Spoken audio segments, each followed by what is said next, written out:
1600 খ্রিস্টাব্দে ব্রিটিশরা এই ভারত উপমহাদেশের উপর কব্জা করে 287 বছর তারা রাজত্ব করার পর 1857 সালে সিপাহী বিপ্লব হয়। ওই সময় উম্মতের নওজোয়ান ওলামায়ে কেরাম, নওজোয়ান মানুষেরা যখন মাঠে নামছে, রানী ভিক্টোরিয়ার কাছে তারা ক্ষমতা হস্তান্তর করে এই ইংরেজরা ভারতবর্ষ থেকে পালাতে বাধ্য হয়েছিল। 1857 সালের পরে 1947 আবারও যখন নওজোয়ানরা মাঠে নামলো, 1947-এর 15ই আগস্ট রোজ শুক্রবার ভারত আর পাকিস্তান 1947-এ দুইটা আলাদা রাষ্ট্র হয়। দুইটা স্বাধীন রাষ্ট্রের জন্ম হয়েছে যুবকদের অবদানের কারণে। 1947-এর পরে 1952 ভাষা আন্দোলন হয়। রফিক, সালাম, বরকত, জব্বার যখন তাদের বুকের তাজা রক্ত জমিনে দিয়েছে, 1952 ভাষা আন্দোলন সফল হয়েছে। 1952 পরে 1969 গণ অভ্যুত্থান হয়। শেখ মুজিবুর রহমান 1969-এ ব্যাপক জনপ্রিয় একজন ব্যক্তি। 1971 পর্যন্ত তার জনপ্রিয়তা ভালো ছিল, 72 পর্যন্ত ভালো ছিল। 72 থেকে 75 এই 3 বছরে শেখ মুজিব যতটা প্রচার এই 3 বছরে করছে। ক্ষমতার নেশা যখন জাগছে, তাজউদ্দিন আহমেদকে প্রধানমন্ত্রী থেকে সরায় দিয়া সে নিজে তাজউদ্দিন প্রধানমন্ত্রীর জায়গা দখল করে প্রধানমন্ত্রী হয়েছিল। সে 3 বছরে বাকশাল কায়েম করে মোহাম্মদ মনসুর আলীকে প্রধানমন্ত্রী বানায়। মানে বাবা যেমন ক্ষমতা পায় ক্ষমতা ছাড়তে চায় নাই, মাইয়ারও ওই একই রোগ ছিল।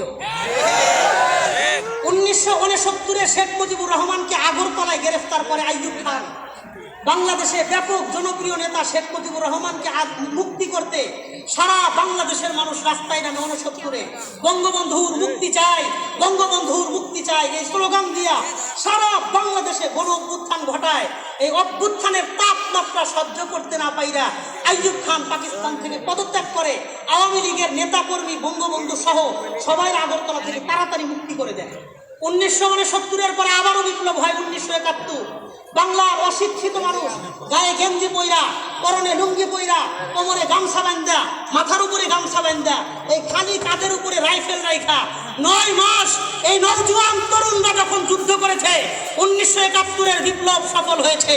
1971-এর পরে 1994 তসলিমা নাসরিন যখন ব্যাপক আকারে স্লোগান দিল, নবীজির বিরুদ্ধে কথা বললো, বোরকার বিরুদ্ধে কথা বললো, পর্দার বিরুদ্ধে কথা বললো, আল্লাহর নবীর শান মান নিয়ে কটূক্তি করলো, বাংলাদেশের প্রত্যেকটা মানুষ 1994 রাস্তায় নামলো।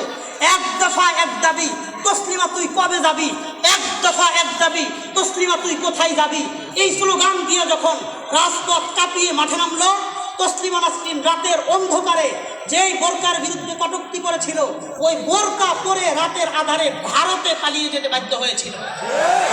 1994-এর আগে 1990 স্বৈরাচার বিরোধী আন্দোলন শুরু হয়। দীর্ঘ 9 বছর আন্দোলন করার পরে এরশাদ নামক স্বৈরাচারের পতন তখন হয়েছিল। 1994-এর পরে 2011 সাল 4 এপ্রিল মুফতি আমিনী রহমতুল্লাহি আলাইহি তিনি কোরআন সুন্নাহ বিরোধী ফতোয়ার বিরুদ্ধে তিনি হরতালের ডাক দিলেন। সারা বাংলার মানুষ কোরআন শরীফ বুকে নিয়ে রাজপথে নাইমা 4 এপ্রিল 2011 সালের হরতাল এমনভাবে বাস্তবায়ন করেছিল, বাংলাদেশের কোন রাজনৈতিক দল ওইভাবে কর্মসূচি দিয়া কোনো কর্মসূচি পালন করতে পারে নাই। 2011-র পরে 2013 সালের 7টা চত্বরে আল্লামা শাহ আহমদ শফি রহমতুল্লাহি আলাইহি যখন 5 মেতে গণজমায়েতের ডাক দিলেন, আপনারা এই রংপুর থেকে, দিনাজপুর থেকে, কুড়িগ্রাম থেকে, নীলফামারী থেকে, পঞ্চগড় থেকে, ঠাকুরগাঁ থেকে, গাইবান্ধা থেকে, বগুড়া থেকে, সিরাজগঞ্জ থেকে, টাঙ্গাইল থেকে, গাজীপুর থেকে, ঢাকা থেকে যখন শাপলা চত্বরে জমায়েত হইলেন, ওই যে নাস্তিকরা বাংলার জমিন থেকে প্রকাশ্য থেকে গর্তে ঢুকেছে, আজ পর্যন্ত কোন নাস্তিক মাথা চাড়া দিয়ে বাংলার জমিনে আত্মপ্রকাশ ঘটাইতে পারে নাই। হে যুবক, 2013-র পরে 2024-এ 17 জুলাই থেকে 5 আগস্ট পর্যন্ত 21 দিনের আন্দোলনের মাথায় দীর্ঘ 17 বছরের স্বৈরা শাসক লেডি ফেরাউন হাসিনার বিরুদ্ধে যখন গর্জে উঠেছে, তোমাদের রংপুরের পীরগঞ্জের আবু সাইদ যখন বুক পাইতে দিছে, স্বৈরাচারের বুলেট ঢুকেছে, কিন্তু আর বুকে ঢুকে নাই, ওর মস্তকে ঢুকেছে। 21 দিনের মাথায় এই অচল মাল আবারও ভারতে পালাতে বাধ্য হয়েছে। কথা শোন, আমি বলে যাই এই সালের ইতিহাস ভুলে যাও। 2000 সালের এই শতাব্দী উম্মতে মুসলিমার শতাব্দী। সাইফুল ইসলাম আলিফকে, মুসলমানের সন্তানকে রাজপথে প্রকাশ্যে গলায় ছুরি জ্বালিয়ে জবাই করা হয়। এই রক্ত থেকে গাজওয়াতুল হিন্দের গ্রাম নেও, গাজওয়াতুল হিন্দের জন্য প্রস্তুতি নাও। বাংলার তাওহীদি জনতা আবার যদি জাগে, তোমরা যেমন বাংলার জমিনে জয় হিন্দ, জয় হিন্দের স্লোগান দাও, জয় শ্রীরামের স্লোগান দাও, আমরাও সাবিলুনা সাবিলুনা আল জিহাদ আল জিহাদের স্লোগান দিয়ে ভারতের দিকে রওনা হব। ভারত যাবে, বিশ্বে কোনো রাষ্ট্র থাকবে না, রাষ্ট্র থাকতে পারে না।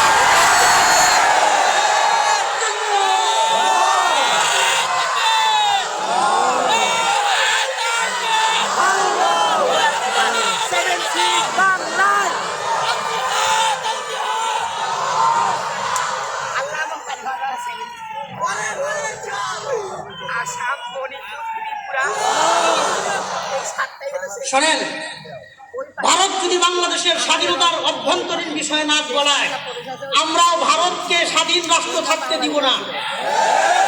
আপনাদের চিকেন নেক খুব কাছে, চিকেন নেক খুব কাছে, অল্প একটু দূরে চিকেন নেকের মধ্যে বাধা তৈরি করব।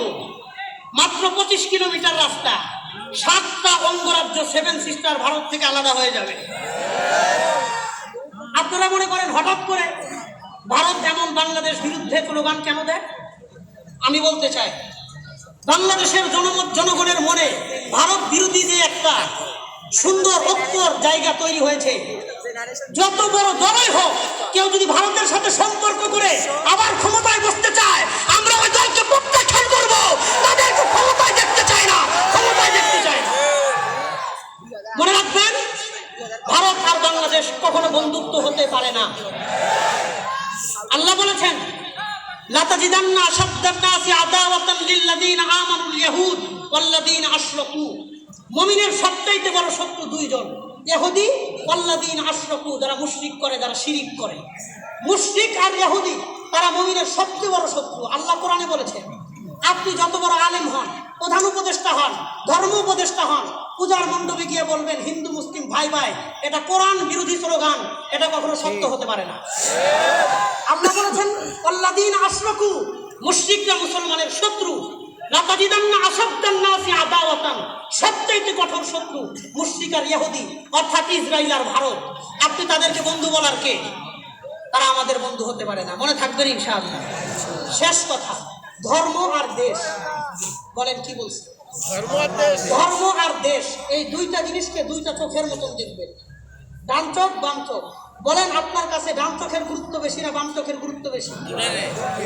হ্যাঁ, কি হচ্ছে সাহেব, ডান চোখের গুরুত্ব বেশি না বাম চোখের? মাশাআল্লাহ, ওনাকে তো দেখলে মসজিদের খতিব সাহেব মনে হয়। আল্লাহ ভাইজানকে আরো নেক হায়াত দান করেন, যতদিন হায়াত দিয়েছেন আল্লাহ মরণ পর্যন্ত সুস্থতার নিয়ামত দান করেন। মরার আগে যেন কারো কাঁধে হাত দিয়ে হাঁটতে না হয়। ইবাদত করা অবস্থায় রমজান মাসে বাইতুল্লাহ ইতিকাফ করা অবস্থায় তাহাজ্জুদের সিজদায় যেন মরণ হয়। বলেন আমিন। আল্লাহ যতদিন বাঁচায় রাখছেন, ইজ্জতের সাথে, ন্যায় নিষ্ঠার সাথে, ইনসাফের সাথে দেশ জাতির খেদমত করার তৌফিক দান করেন। বলেন আমিন। দেশ আর ধর্ম দুইটাকে দুই চোখের মতন দেখবেন। ডান চোখ যেমন গুরুত্ব, বাম চোখের গুরুত্ব। কেউ দেশের দিকে চোখ তুলে তাকাবে, সহ্য করবেন না, ওই চোখ উঠায় নেবেন। দেশের দিকে হাত তুলে বাড়াবে, ওই হাত কাইটে দিবেন। রাজি আছেন ইনশাআল্লাহ? আমার আগে মনে খুব দুঃখ ছিল, স্কুল কলেজ ভার্সিটির পোলাপান সারাদিন ফ্রি ফায়ার খেলে, পাবজি খেলে, এটির দ্বারা দেশের কি হইব, ধর্মের কি হইব, কিচ্ছু হইতো না। নেটে বেশি আসক্ত ছিল। কিন্তু আলহামদুলিল্লাহ, আমি যখন দেখেছি 17 জুলাই থেকে 5 আগস্ট পর্যন্ত হাজারের উপরে শিক্ষার্থী দেশের জন্য জীবন দিয়েছে। এটা ধর্মের বিষয় না, দেশের জন্য যারা জীবন দিয়েছে।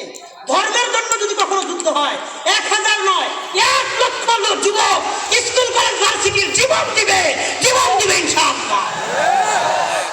দেশ ধর্ম আক্রান্ত হলে ঘরে বসে থাকবো না, রাজপথে নামবো। বলেন ইনশাআল্লাহ, বলেন ইনশাআল্লাহ। রাজি আছেন ইনশাআল্লাহ? আপনাদের তো আবার 10 বড় ভালো, শুধু আপনাদের না, পুরা আমাদের বাংলাদেশের সব মেজরিটি